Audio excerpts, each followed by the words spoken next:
Good evening and welcome back to the Tuesday night episode of Getting Defensive, brought to you by GridironRatings.com. I am Kraig Reith, and tonight, as you can probably guess, we're going over the free agency IDP frenzy, all the news from I shouldn't say all the news, a lot of the top news so far of the unofficial free agency period. But before we get into all that, with me as always, we have James and Gary. James, how's your night going? Night's pretty lovely. It's still got some sunlight out here on the West Coast, which I know you guys don't have, but it's good. Free agency has been everything I really could have expected, and I'm excited to kind of really dive into it, especially on the defensive side of the ball.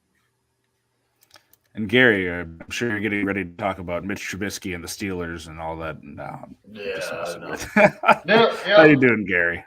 I'm doing good tonight. How about you?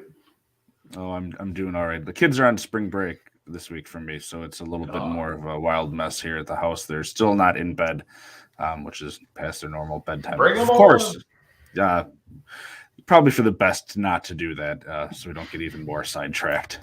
But yeah, it's been interesting, and we're going to dig into a little bit of it here. We're going to be going over sort of a little bit of a consensus top 5 signings so far, and again. Not that we're going to get too deep into that, but some of these guys may end up actually changing where they go. We saw that already with one announced deal that didn't end up being real for the Dallas Cowboys because they decided to mess around with stuff. So take these with a grain of salt, but it sounds like all of these are sort of nailed down when we're going to be going through our top 5 that we all arranged to talk about tonight. Speaking of Gregory, that actually caught me off. I thought the initial one where he re-signed with Dallas, I went ahead and I shared that with Twitter people or whatever. But it just dawned on me. I'm like, you got Parsons sitting there. You just let Cooper go. You just paid Lawrence, and then Gregory was well worth it, I guess. But at the same time, that was a lot of cash he got paid. So why would Dallas do what they did? I was really confused. So then a few minutes later or whatever. However long it took, I think it was a few minutes later, I seen the other news on it. It made more sense that somebody else would sign him and not Dallas. Dallas tried to. The front office screwed it up. They apparently were messing around with contract language, is what was said. Steven was, which Jerry's not too happy with, and that Gregory's camp said, we're not dealing with this. They had another offer on the table and said, fine, we're going to Denver. Great. And I think he was going to be getting that kind of money because, he had those issues pre-draft, and then his career has been a bit colored, with issues throughout. But Jerry stuck by him, and he was one of Jerry's guys. He had all the talent in the world, and he's finally panning out. I think Jerry wanted him there and was going to pay him, to thank him for getting it right and being a contributor. And it sounds like Steven just screwed it up for him. So wow. Yeah, I'm glad I brought that up then because that's insight that I did not have. Thank you. You see that every once in a while. Someone will commit to a team in free agency. Or I think Anthony Barr a couple of years ago said he was going somewhere else and then came back to Minnesota. Yeah, it happens occasionally.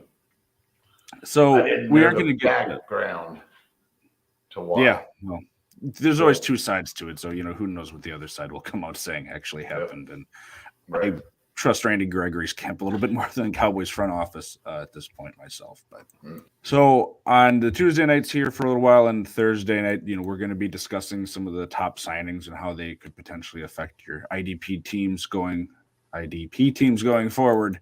But there's other news that happens here too. We're going to talk about just some releases that happened that really weren't foreseen up until today. Miles Jack for Jacksonville was released. Janoris Jenkins of Tennessee. Zadarius Smith with the Packers. AJ Bouye and Morgan Fox from Carolina. Tyler Davison of Atlanta. And then Michael Pierce from Minnesota. Some of these were salary cap related. Some of these were just other signings related, having to do with money coming in. You got to have money leave. James, did any of these surprise you from when you saw it announced? Nothing really surprised me. I guess the main topic that we'll probably get into shortly is the Jacksonville linebacking core. And I was surprised they signed a certain someone, But the release of Miles Jack comes as no surprise afterwards after their big signing. So that one was, I guess, the biggest. Oh, that's interesting. But everyone else who left is a little bit more of a bit role player who kind of has a bigger namesake, whether it's via draft capital, previously being good, or just anything else. Zadarius Smith, he's got hurt and he's old. And while, yes, he's still a pass rusher, and, Randy Gregory's getting signed at the same age to big money, and he'll certainly get some. He's also not that franchise pass rusher because of his age. He's getting probably one more contract and he'll be done. And, they signed somebody else as well. So everything kind of ebbs and flows, like you said. People bring in new guys. They got to let go of other guys who have those large guarantees. So nothing really too shocking, nothing that made me, drop my glass on the floor and go, wow. But at the same time, every offseason there's some a little bit out of left field moves. And those come after there are some previous moves that make sense that those were coming. But overall, nothing really shocks me so far. Probably something will eventually, but so far I'm just kind of along for the ride. Anything for you, Gary? Nah, it all come across like taking care of business. And then we had a trade, an interesting one that was an IDP player for an IDP player. How much it'll end up mattering to either team, we'll find out here. But Chase Winovich went from the Patriots straight up for Mack Wilson to the Browns. And James, I know you're a Browns fan, so what did this do for your Raider, not the Raiders, your radar, if anything, for the Browns? I mean, Mack Wilson was very much off my radar. He was purely everyone got hurt in front of him, so now he has playing time guy. So that's a net positive for my Browns fandom, as I think Chase Winovich can easily fill a Takk McKinley role of being another pass rusher who's not terribly great or terribly bad and more or less acceptable. I guess Mack Wilson now moving over, he suddenly falls into a situation where there's not really any linebackers currently. So he's got that production by default that I was saying really only Wilson would have in Cleveland due to injury. So he's a little bit intriguing, especially because the team actively sought to go get him as opposed to him just kind of already being there. So, yeah, I guess that's the net positive bump for Mack. Do I really want to roster him anywhere outside of extremely deep leagues? No. Is he maybe worth a shot in the dark and seeing if he somehow settles atop a depth chart post free agency in the draft? Yes. Do I think that's going to happen? No, not at all. But, I'm wrong. Plenty of people are wrong. So if you've got a loose roster spot somewhere in a deep league and Mack was out there, you can go grab him. But in all honesty, he probably was already taken with Anthony Walker as a free agent and Cleveland's linebacking core being seemingly also kind of up in the air. So it's kind of a net wash. It's not something that's too terribly interesting when you look at value changing, but it's also not absolutely useless and something to ignore. Gary?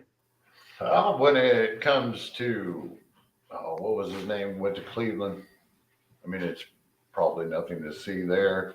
He'll probably get some playing time. I'm sure that they made the move for a particular reason, but I guess he could take Clowney. Clowney's a free agent, right? I think Takk and Clowney are both free agents. Right. Yeah. So, Yes, I mean, maybe he'll actually become more serviceable. Who knows? It's kind of doubtful, but I wouldn't go reaching for him. When it really comes down for Matt, I'm intrigued because with Bentley and Hightower both free agents. I know they've also they've drafted Yuch and a few other guys over the last couple of years. So, but I think it's interesting. You never know what Bill Belichick's up to. He revives careers and he gets the most out of a lot of guys. So I agree with James. Just kind of, if you got a deeper spot, just don't draft him to start for your league. Just get him as a depth guy. Preferably not your first one off the bench, though. Mack Wilson's not actually shined in his career as a Brown, right, James? No, he's very much been a forgettable guy out there who has had his fair share of opportunity to actually evolve and become a regular starter, right, and really never sees the day for whatever reason. There's always a multitude of reasons. I think people forget. Wasn't he like a fifth rounder or something? Or was he? He was. I think he was fifth rounder, and he was one of those guys whose stock dropped due to off-field concerns and whatnot as opposed to his talent on the field. But at the same time, I don't think his talent on the field was ever that great to begin with. Maybe he's a third-round pick instead of a fifth-round pick if he's a Saint off the field. Oh, yeah, those guys bust too. It's not really that big of a talent gap that makes me go ooh and ah. Right. But at the same time, like you said, Bill Belichick, he can do a lot with a little. Yeah. And if he chooses to do a lot with Mac Wilson, he'll definitely be on my radar. But right now, he's going to probably slot somewhere in as, like, I don't know, the 70th best linebacker in my leagues right now in terms of potential future value for week one. Yeah. So he's there, but he's not at all someone who I'm targeting and wanting to go and snag. Yeah, I'm intrigued in the situation, but we all know. I mean, the Patriots linebacker corps never offering more than bye week or injury purposes in really deep leagues. So, he would have to really come in and break that mold. Where they haven't had a real relevant inside linebacker come from the Patriots for quite some time. So I don't know. Interesting, intriguing. Well, we'll see. All righty. Well, we will get into our sort of top 5 signings so far here. And so we all sort of threw the same names onto the list here once we sort of narrowed down who we were looking at. The names that we're going to discuss here, we'll just start off with Gary, who you had at number 1. Devondre Campbell, he re-upped with the Packers. It was 5 years, $50 million. $15 million guaranteed, and they have an out after 3 years with only $6 million dead cap. So they are able to get out of it without necessarily paying all of that.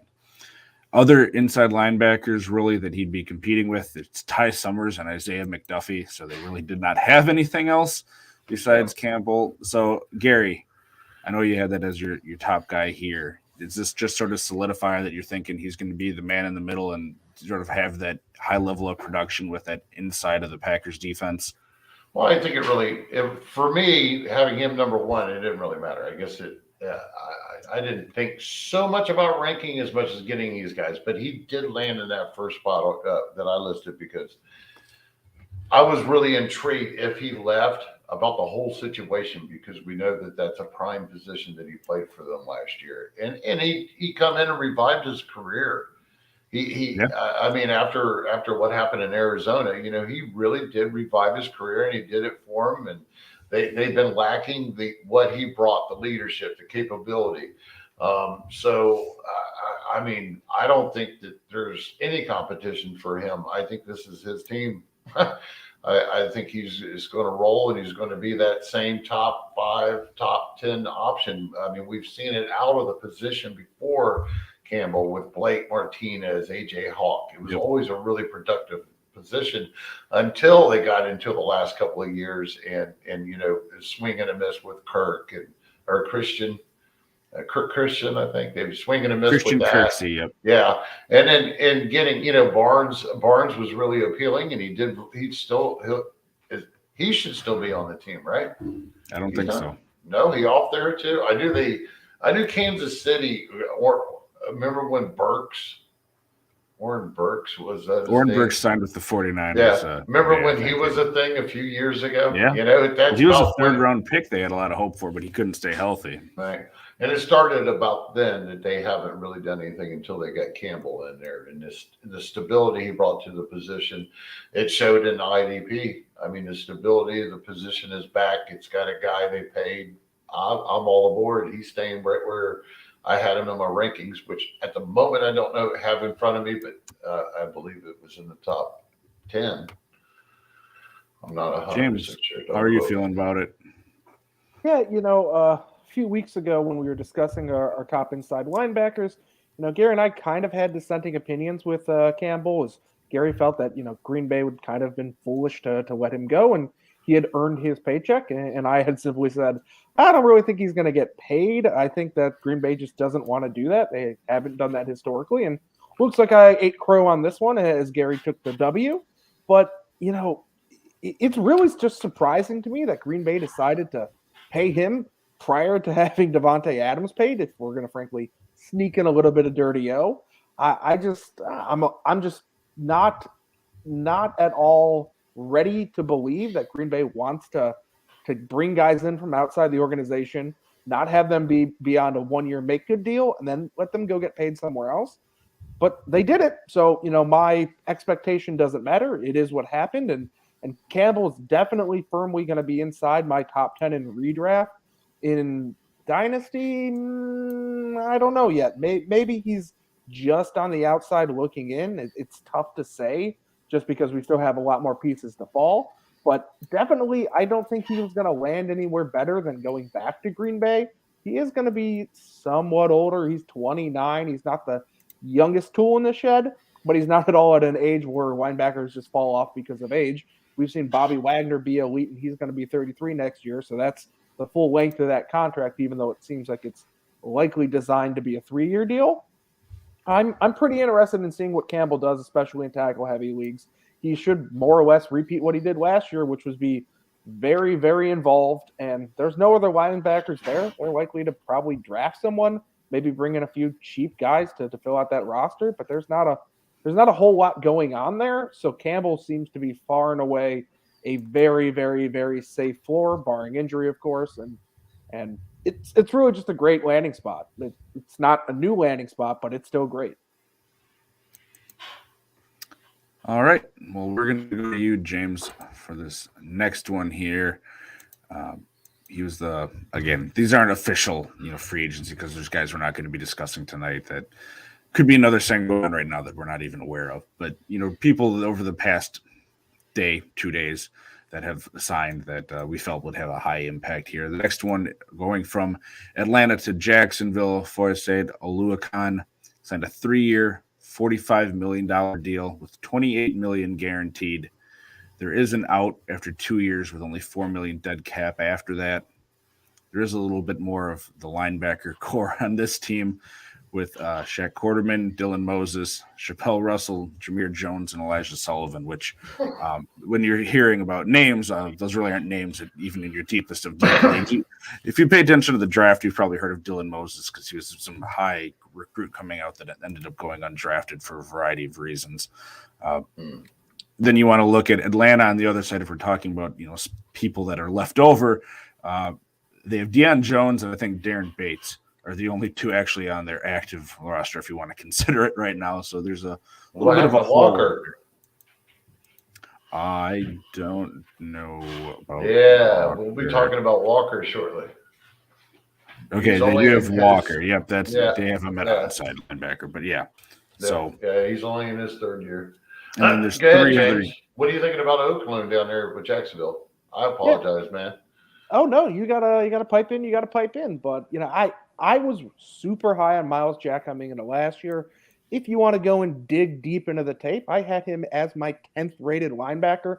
I love that situation down there in terms of just what they're going to present, which is mediocre offense, even though they just signed 45 wide receivers. And with that mediocre offense comes a lot of good game script for your inside linebacker to eat tackles late in games. So I'm all about this situation for whoever's there. And then you go and you improve on a guy like Myles Jack to Oluokun, who led the league in combined tackles last year. And I think he led the league in solo tackles, coming from a situation that's kind of similar to Jacksonville. Atlanta was very much trailing the majority of the season. They had a decent enough record compared to Jacksonville, but game script said that he was going to get plenty of tackles, and he did it alongside another elite linebacker in Deion Jones. So him not having another great vulture next to him, because those linebackers that Kraig read off, while there's some potential there and it's not as barren as what's over back in Atlanta, there's nobody there that screams, oh, well, that guy's going to, get his share too. So I really like this landing spot for Oluokun. I think he's going to basically pick up where he left off, which is being one of the top tackle-heavy linebackers, period, let alone, getting maybe some additional turnover opportunities. It seems like, again, it's an excellent landing spot. It's not one that I would have predicted, but things are looking good for the first 2 names that we've said here at the insider linebacker position. Often you can have guys who move into muddied territory. That isn't the case here. I think both of these guys are going to soar, and they both just kind of look like excellent deals. And anyone who's a little afraid of Jacksonville is probably not looking in the right direction, in my opinion. First, I want to say I apologize, Kraig. If you had more you were going to say about Atlanta, what were you going to It's say fine. about?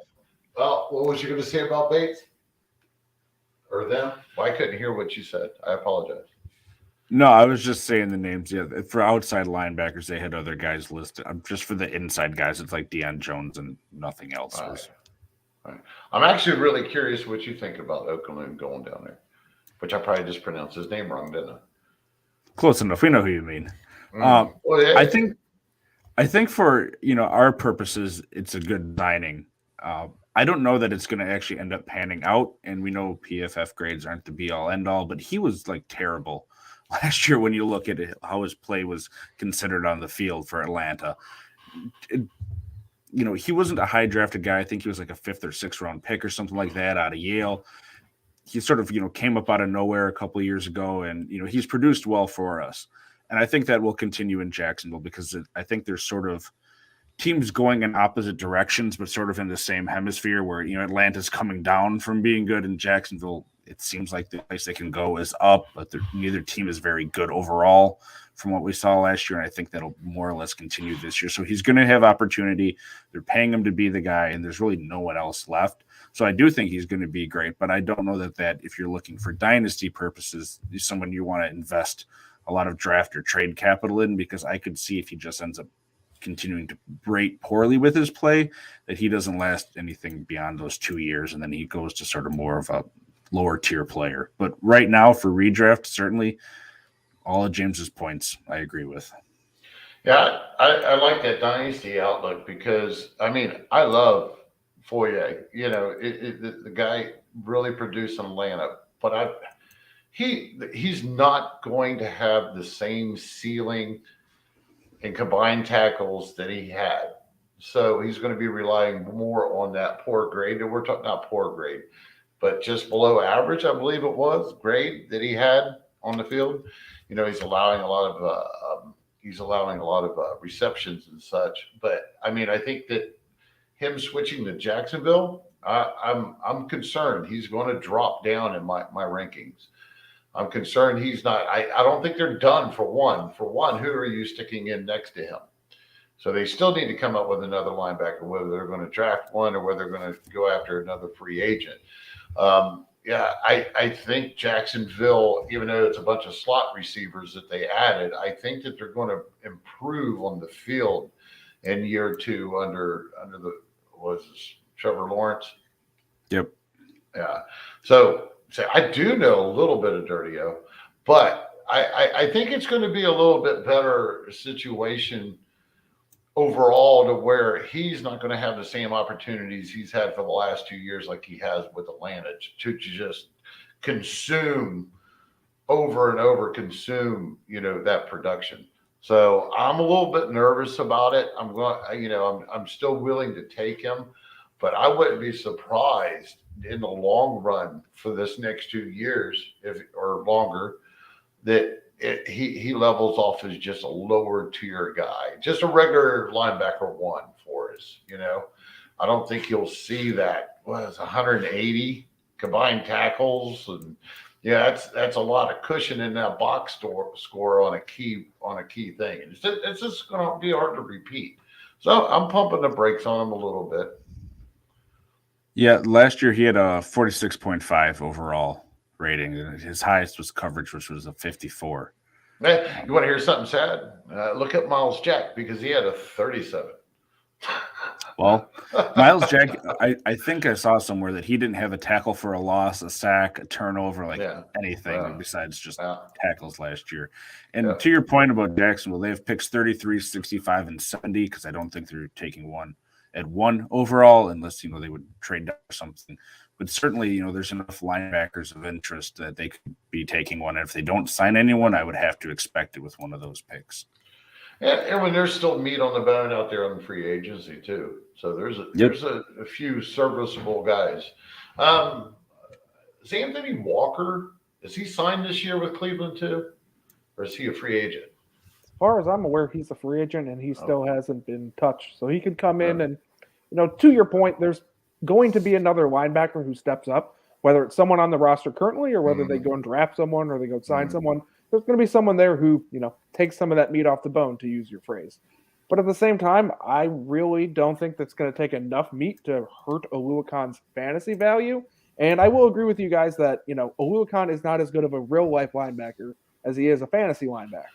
But, speaking on a fantasy football podcast, I don't care. It's fine. And, in 2 years, if that contract plays out and they go, let's get rid of this guy, I'll worry about my linebacker position in 2 years.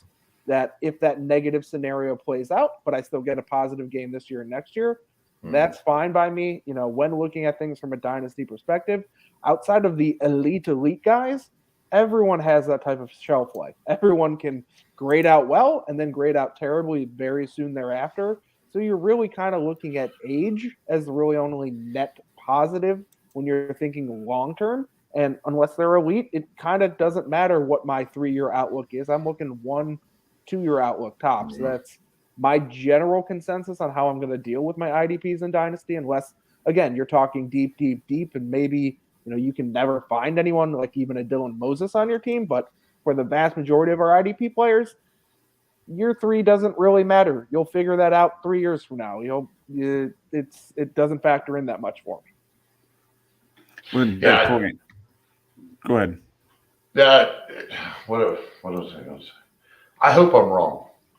I mean, Foye was a breakout call of mine back when he first come in, and I love the guy. He's won a few championships for me. I really hope I'm wrong. I'd love to see him stay top 5. I'll say this: coming in free agency, he was my number 1 rated free agent linebacker on the inside at 13. After this signing, he's going to probably slot up right around 10th, which obviously isn't what he was last year, as he was one of the best linebackers in our game. But at the same time, everyone's expecting regressions. No one's taking him as the number 1 overall or number 2 or number 3 linebacker. He's going to maybe fall somewhere in that top 5, if not lower. And I like the landing spot for him. I think it's very good, but I think, the expectation should not be that he's going to be a stud. His expectation is he's going to be a LB1. And I think at 10, that more or less says it. Just look at it this way. Even Darius Leonard is finding it hard to repeat high numbers. It's just, and him pulling it off in Atlanta for 2 years in a row like he did, that was that production by default, whatever you want to say, he just absorbed it. I'm not quite so sure that's going to happen, Jacksonville. I'm nervous. To your point, though, James, about, even good players can have their down years and stuff. I mean, Deion Jones, he ended up with 130 about combined tackles, and he was poorly graded. I think probably even worse than Oluokun. And sometimes you just have a terrible team around you and just brings everybody down because you're out there all the time and there's just bad play around you. So, bingo. Moving on, Gary. We know that you talked about him a lot, and he went to seems to be a good position for him. Haason Reddick went from Carolina to Philly, 3 years, $45 million with $30 million guaranteed. Other sort of edge players, if you want to call them that, on the team right now for Philly: Davion Taylor, Brandon Graham, Josh Sweat, Taron Johnson, and Patrick Johnson. So some names that we're aware of there. Derek Barnett is a free agent. Reddick, first 3 years in the league, he mainly played linebacker for Arizona, and then he switched that last year sort of more to that edge and playing on the defensive line. And that's what he did this past year.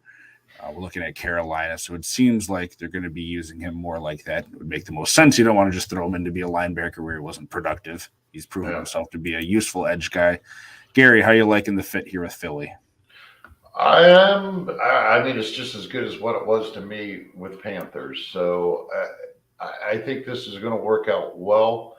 I like late bloomers. I like seeing him coming into his prime the way he has for the last couple of years after Arizona finally put him in the right position to get the job done, which we all know it was because Chandler Jones and Golden and all them was hurt at the time.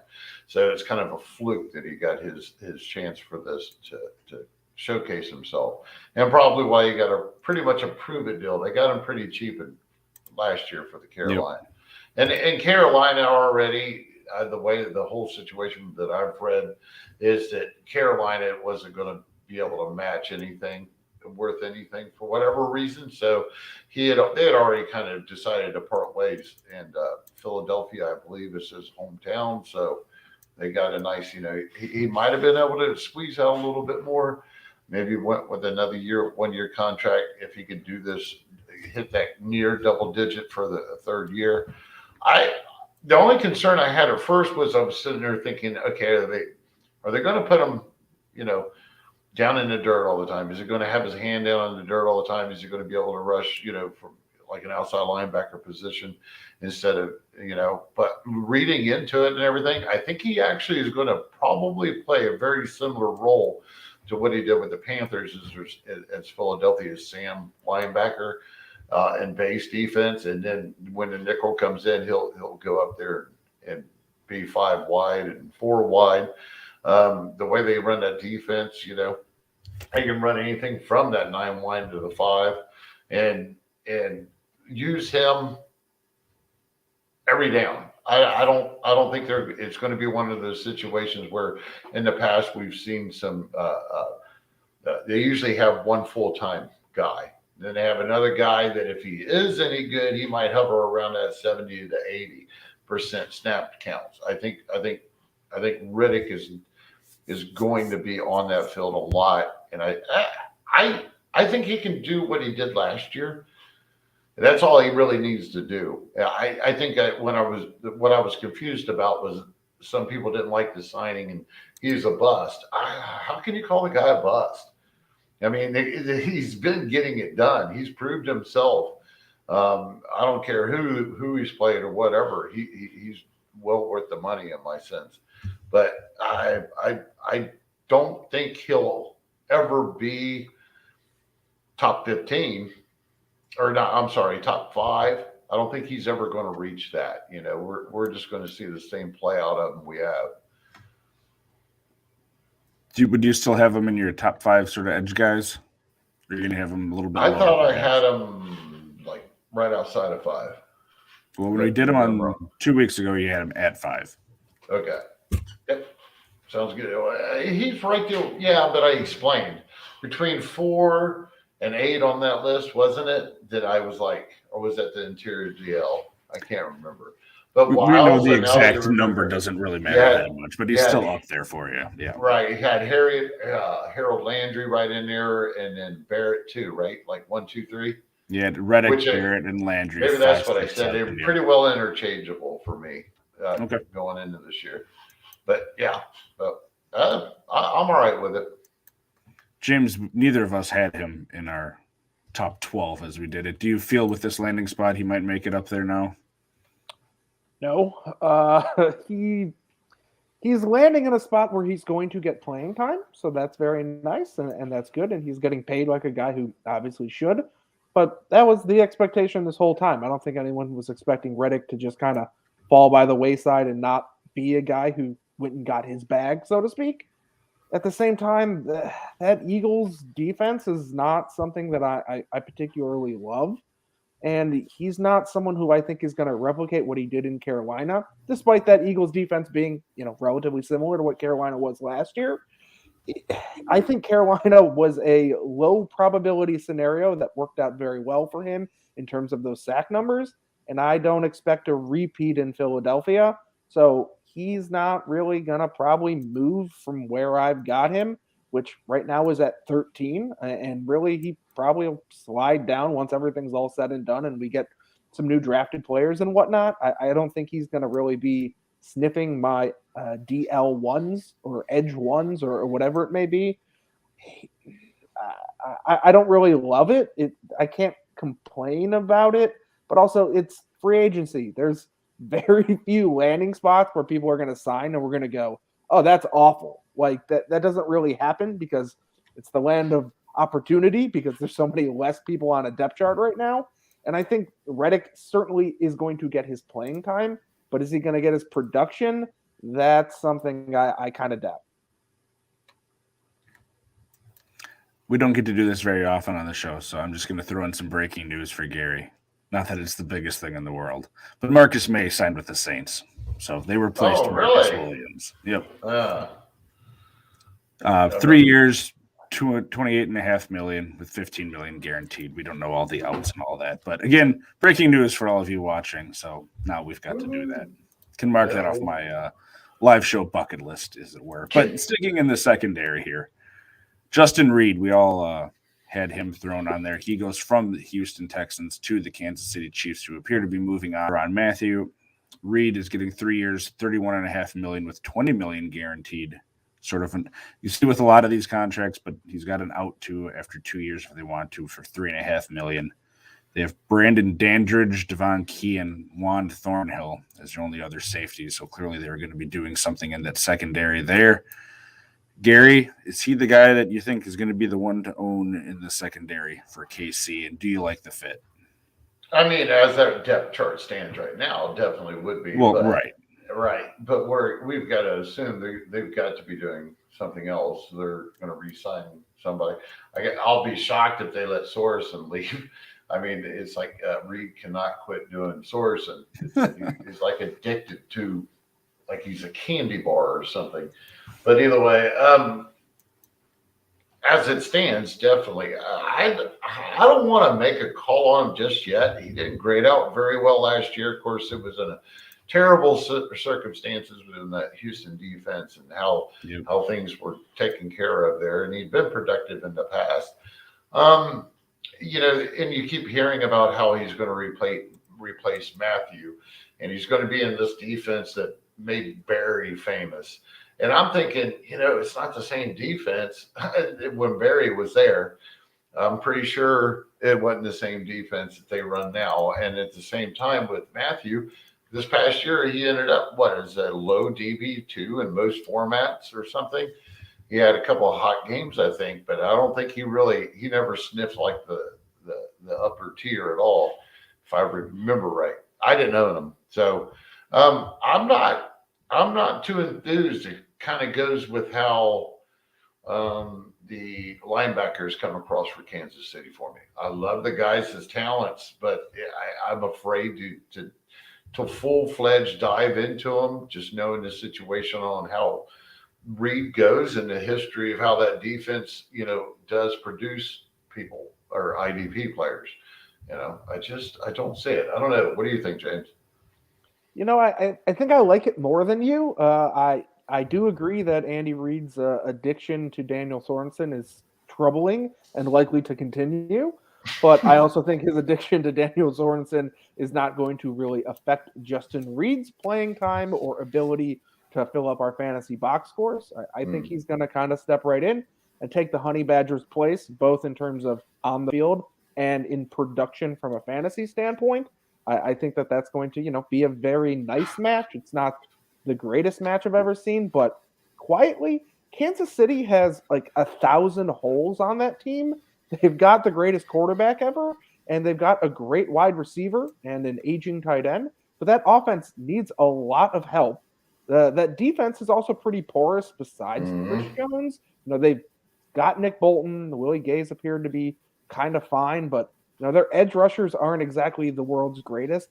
They really, really need a lot of things. They're not just, you know, oh, well, we can plug up and grab another safety because, you know, we're pretty good everywhere else. They need some things, and I don't think that they're going to have time, capital, money, whatever you want to say, to go get more things of substance. So I think it's Justin Reid's spot, and I think he's going to run with it. I think Juan Thornhill will probably be the other safety next to Justin, being mediocre while Daniel Sorensen gets his allotted playing time from Andy Reid that is guaranteed year by year. So I think that that's what will happen, and I think that that's a very nice combination for Justin Reid to be pretty good, pretty solid, pretty high floor, pretty low ceiling for someone with as high of a floor as he has. And it's, you know, it's fine. It's good. It's noticeable. It's mid to late value. I slot him in coming into free agency as my 25th safety. I think he will go up from there. Maybe not all that significantly, but he should slide up, probably be a solid DB2, even when you factor in those cornerbacks, because quarterbacks, as we know, aren't super valuable. So he's going to, you know, be at the back half and produce and probably have some good games against some bad teams and some bad games against some good teams and, be relatively predictable. Maybe that's my initial gut instincts. And, probably 2 weeks from now, I'll be Me and wrong. James are wrapping this up tight, and we were like, yeah, maybe. Let's face it. What do you think, Kraig? Think he's going to shoot up into top tier, upper tier 1 relevancy playing for Kansas City? Well, as you guys said, I mean, any signing could be good or bad. We won't know until it's over. No, that helped. That's funny. I do think that he's going to be on a team. James, you were lower on Casey than people this past year. It kind of sounds like you're likely to be in that same boat with the way people love Kansas City. But he will be on a team with a better offense where people are going to have to, just be throwing more. And I think he is going to possibly have more opportunity to just have more stats, with what's around him and sort of more of that uncertainty on a better team. Clearly, he's in a division now that goes from a bunch of yuck last year to, they're saying it's the AFC West arms race, just the way that they're trying to get teams set up there and defenses are trying to keep up. So I certainly could see it, but do I think that he's probably going to end up, as a top 12 safety this next year? I don't think so. I think that's probably a little high, but could I see him as a high, safety 2 that you'd still start? If you need to start 2 defensive backs, certainly I could see him moving up. And that leaves our last one. James, I'm going to go to you for this one because you threw him on the list here first, and it was a big signing. J.C. Jackson went from the New England Patriots to the Los Angeles Chargers for 5 years, $82.5 million with $40 million guaranteed. There is an out after 3 years with only $10 million dead cap. Other cornerbacks currently rostered, Michael Davis and Asante Samuel Jr. are the 2 main ones, with like Trayvon Campbell, Kim Hall, and Devontae Harris, other guys. Last year in the leagues that I looked across where cornerbacks are separated out for scoring, he was a top 10 player in cornerback scoring and cornerback points per game. In the past 2 years, starting in New England for much of all of those, he's had 8 and 9 interceptions with 14 and 23 passes defended, which we know aren't always sticky stats. So what sort of production do you see for him in a league where you need cornerbacks, James? I mean, I don't foresee him continuing his production from New England. I think it will dip. But I think the expectation was if he leaves New England, it was definitely going to dip. I don't think anyone really honestly believed that he's going to go somewhere and the pastures are greener. They're going to be a little more browned out and dying because that New England cornerback number 1 slot has just been an amazing position. And I think J.C. Jackson is, somewhat indicative of that. But at the same time, I still think he's clearly a top 10 cornerback. He's probably maybe a top 5 cornerback. Argument can be made for that. It's just most leagues don't have cornerback-specific slots. It's defensive back only. And in those leagues, you kind of don't need to worry about J.C. Jackson. The floor is too low to go over with him over any other safety who's got a better floor because, things can crash and burn very fast at the cornerback position. At the same time, I think I like it. I feel like I instinctively like the Chargers defense currently, but then I remember that offensive powerhouse of a division is still an offensive powerhouse of a division. And I go, is that good? Is that bad? I don't know. So I'm like optimistic that it's kind of working, but frankly, I kind of don't really know if I like it.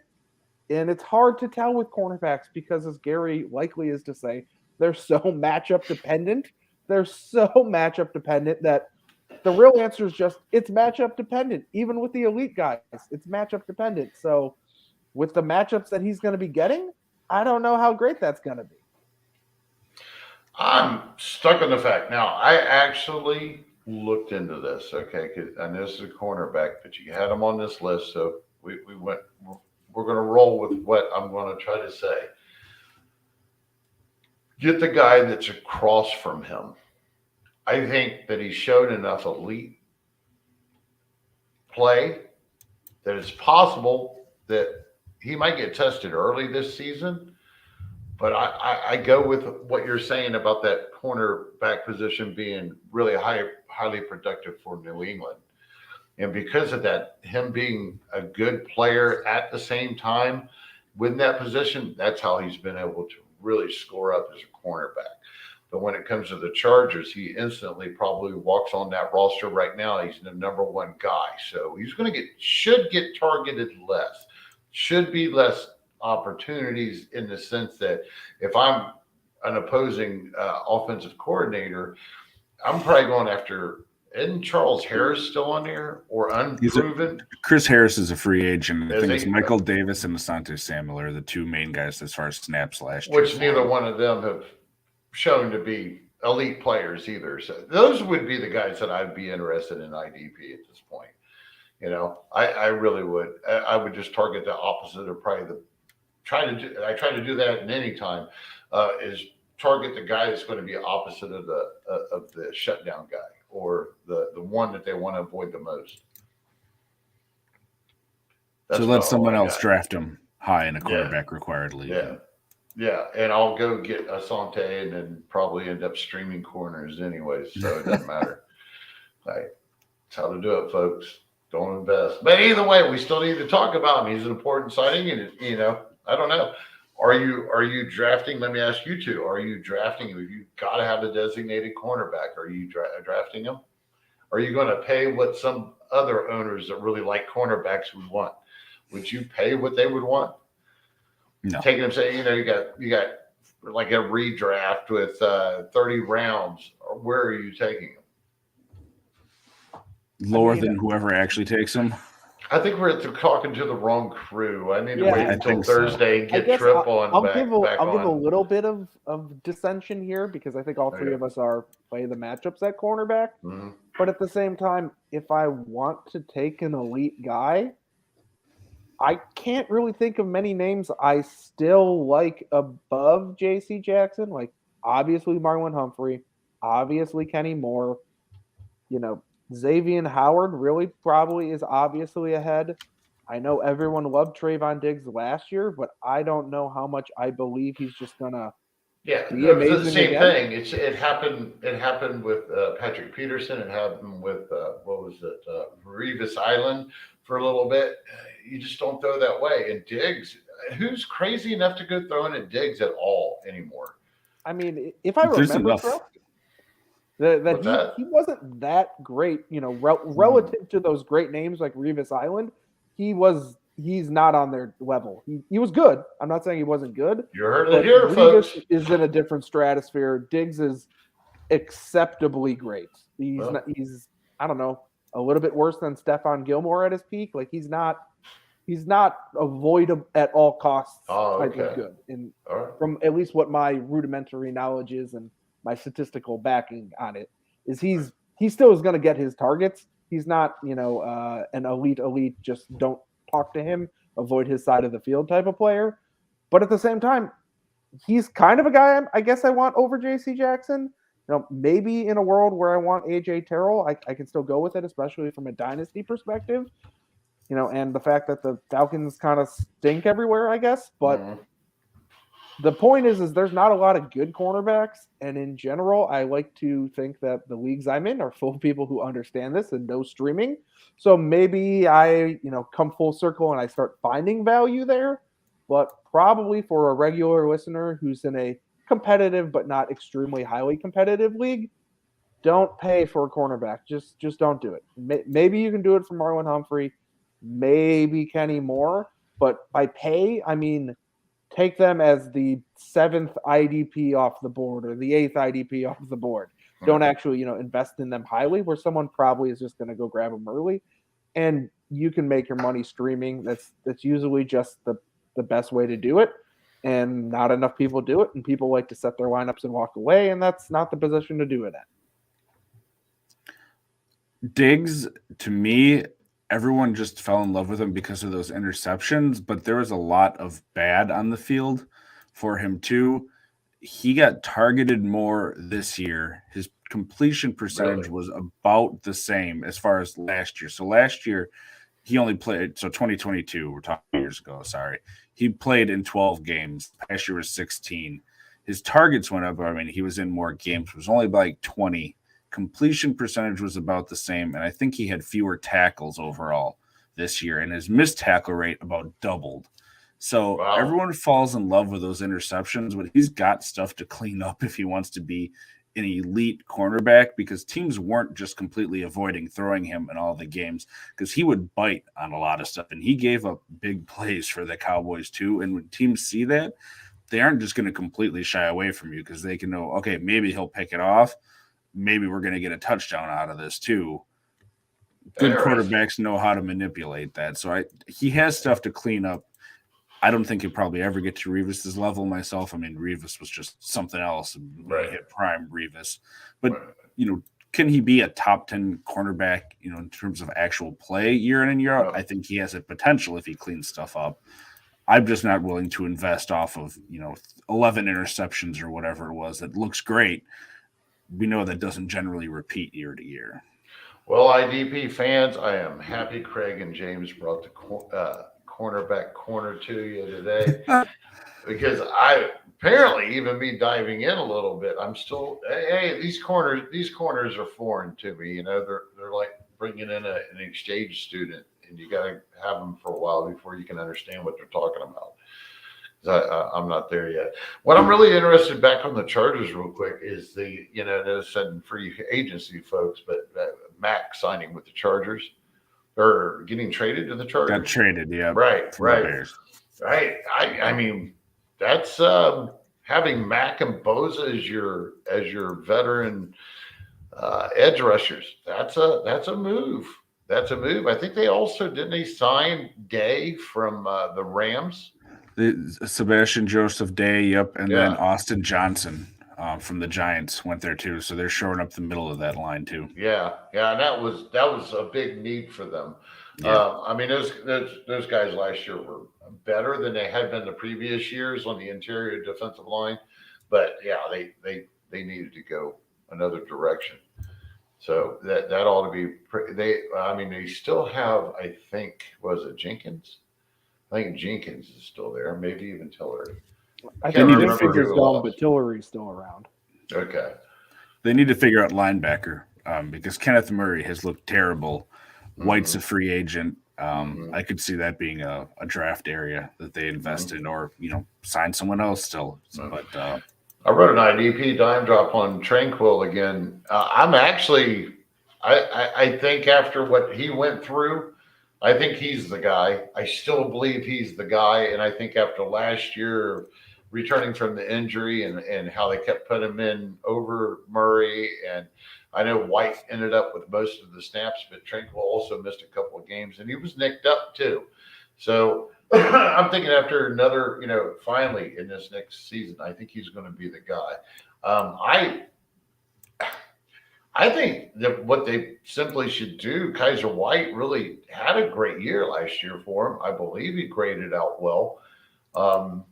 They probably can get him for cheap, a hometown discount, kind of one of those, because if he signs anywhere else, wouldn't it have to be on a prove-it deal for a year? Because he's always just been on the outskirts of being serviceable in the past, but then last year he kind of by default, he got his chance. I would think that well. White is trying to say that last year was his prove-it year, and he is going to get paid based off of that. And I would venture guess that someone out there, one of these 32 teams or 30 teams or whatever, will go, I like it enough to give him a decent enough contract. I do think if he comes back and he gets another prove-it year, his fantasy numbers will look really great. But his on-field production, who knows? Yeah, and I guess I also want to jump in the conversation and say, I like everything that's going on here with the Chargers, but it feels a lot like what went on in Washington last offseason, where all of these pieces came together very nicely. They're going to probably draft a nice little linebacker, a la Jamin Davis. Things are going to look really nice on paper, and then suddenly everyone has to mesh together and look good. And I get 2 steps backwards, and I go, I need to kind of see it here first. It's too many moving pieces and moving parts for me to just go, this is going to work out wonderfully. Someone that's going to work out wonderfully for, I don't doubt that. But for all of them, I don't know. Maybe Bosa suddenly just gets all these double teams, and Mac looks great, but Bosa really sees a big production decline because people don't really think that Mac is still that guy. Or maybe vice versa. Bosa gets a lot of production and Mac gets too many double teams and he loses his value, or whatever you want to say. It's just I've come to learn over my time looking at fantasy, when you see a lot of pieces coming together, some of those pieces are just not going to produce. They just don't always produce. It's such a rare occasion, and I feel like this Chargers defense is going to be that defense all offseason long, where people are just going to be foaming at the mouth thinking things are going to be great here fantasy-wise, and I'm a little more cautious. Well, and to that point, we've seen this where people get excited about the Chargers defense, not to this degree, I agree with you, but they are always banged up, like across the board, with the linebackers hurt, the linemen hurt. Derwin James is healthy for the first time forever, it seems like. I'd be nervous that I don't know what is going on with the training staff there. Every sport has these, where there's some training staffs that are amazing and some that seem to be terrible. And I don't know that they're terrible, but just what happens to those people being injured every year, it seems there's something going on that I don't like. I'll say this. I think we do know they're terrible. We do know what happened to Tyrod Taylor in that training staff. So they don't really get any benefit of I don't know that that's the same doctor or anything. That's why I didn't want to just commit to saying someone, I don't want to commit. I'll speak up and say it, because I, as far as I'm aware, that doctor did not lose his job over that issue, which is, I guess, yay, union rights, but also whoa. So, if they're still there, which we don't know, I'm just alleging. Yeah, I think Craig's got a great point right here. What a great way to end the show, calling the Chargers training staff only here on the IDP Tuesday nights. Call out the training staffs. But thank you for joining us tonight. If you're watching us on YouTube, I'm sure you're already subscribed, but please be subscribed to Gridiron Ratings to get all the shows. Tuesday night, Thursday night, offensive shows. Gary's going to be doing stuff in season on Sundays. You can catch him. It'll be all sorts of stuff, but we're still just at the start of the off season here. You can find Gary on Twitter at the IDP Tipster and James at WhatMe3000. Do you have any parting words or things you're looking out for yet, James? I think my parting words are, the big names kind of have landed, on the offensive side of the ball and the defensive side of the ball. I know there's exceptions, but a lot of the ways that you win your league is by finding the guys who have yet to sign, who are going to produce. And, we've hit on this in past episodes, so this isn't a brand new topic by any means, but there's still a lot more to come that matters, and it's not just time to tune out. Yes, of course, you can kind of sit back and wait until, training camp rolls in, preseason rolls in. That's an option. It's not saying it's a great option, but it's an option. But if you want to stay ahead of your opponents, you got to keep paying attention now. You got to not pay too much attention to the draft, because there's going to be hype season for that, like there always is. But there's going to be under hype season for all the linebackers and D linemen and edge and cornerbacks and safeties who get signed to 1 or 2 year deals that aren't big money, but are going to probably outplay those rookies in camp and then suddenly have a nice slot of playing time. So pay attention to what's going on. Pay attention to see, what coaching staff likes a guy, even though you don't really know who they are. Because if the coaching staff likes them, that matters more than if you know who they are. And Gary, any final words from you for tonight? Yeah, so we didn't talk about Atlanta so much, about Foyesade Oluokun. Hey, folks, go get Walker. Go get, what's his name? Malik Walker? I think it's Michael. Yep. Michael Walker. He's third-year guy. Go get him. He's going to step in, and he's going to have a good year, just like, we might be talking about him having the 188 tackles, because there is no quick fix for Atlanta Falcons at all. So anyways, other than saying that, because we didn't get a chance to go around with it, I'm going to piggyback off a little bit of what James said and just tell you, do not forget about what's happened in free agency when all of that rookie hype takes over after the draft for the rest of the year. Just don't forget what you've got. Think about the bird in the bush and two in the hand, whatever that damn saying is. Work bird the in the free hand agents. is worth two in the bush. Right. Work the free agents. Don't forget about them just because rookie hype is out there.